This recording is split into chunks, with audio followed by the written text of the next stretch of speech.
Anything that we heard today regarding the struggles because of food insecurity, homelessness, transportation, any of those struggles all come down to their voices and how committed they are as students to succeed and do well. I know that at other colleges, people are calling me saying, what can we do to help?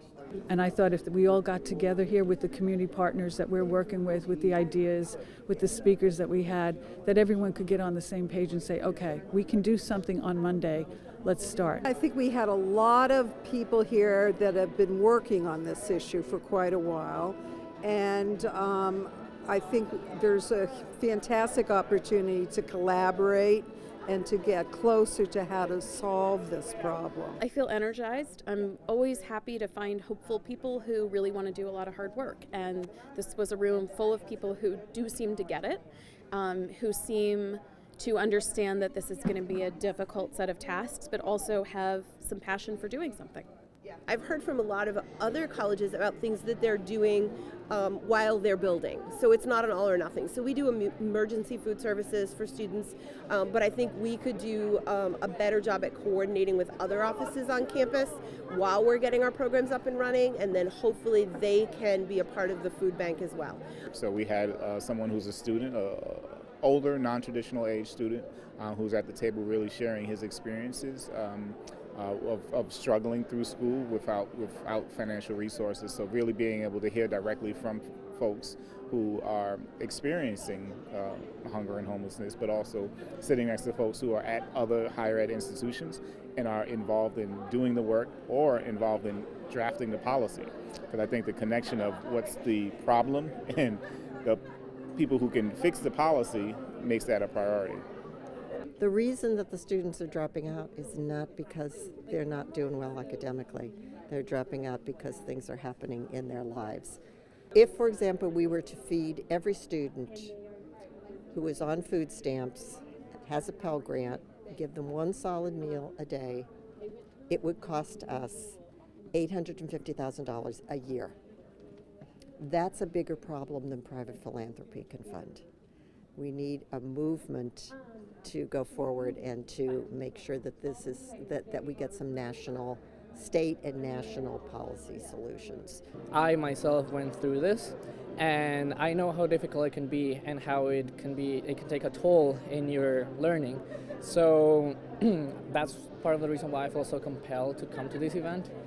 Give my input and hear from all these people. And one thing that we came away with was this idea that there's a lot of resources for students, and a lot of students aren't aware of those resources. So a lot of the conversation focused on how to get students aware of what's out there, and also to how to get faculty and staff aware of what resources they can help point students towards.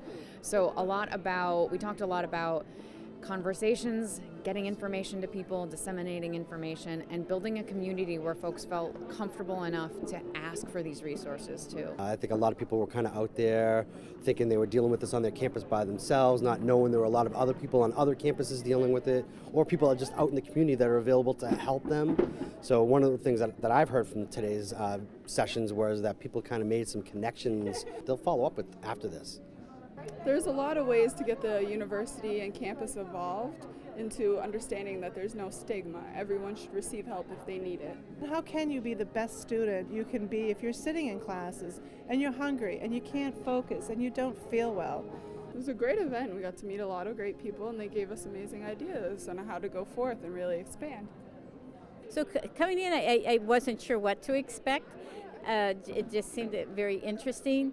And I think coming out is making some connections with other colleges, community colleges, and seeing if we can help them not directly, but indirectly, so that they can tap into some similar services that we provide at Bunker Hill. Maybe there's similar services in their communities that they could tap into that are similar to us. Well, we're fortunate to be a partner with Bunker Hill Community College. We have a single-stop office here at Bunker Hill run by Kathleen, the amazing Kathleen. And so we're thrilled to be part of the conversation and advance solutions for low-income students who need supports to get through and succeed in college and become economically independent. I hope that it creates a stronger network for schools who are doing this. Maybe it's one person who's taken this on as a passion project. Maybe it's an entire office that's collecting data. but they know that they have other people across the state that they can reach out to, ask questions, learn about a best practice, or how to collect data so that they can tell a student story. I think that the good news is that there were a lot of colleges of different types that were in the room together, that there was some understanding that this wasn't merely an issue at one college in Massachusetts, right? That clearly having the commissioner here, I think, was a really good signal that there's some potential for statewide movement. We need statewide movement right now. We need some states to step forward and say that they'll take this on in a big way. As a result of being here today, other people from my school, Worcester State University, have come up with, gee, we could be working through the financial aid office. Why aren't we just connecting them directly to applications for all these needs? And so that happened here today. I just think it's important. Good energy. At Worcester State University, we are inspired to move the work forward and take it out of the shadows. There we go.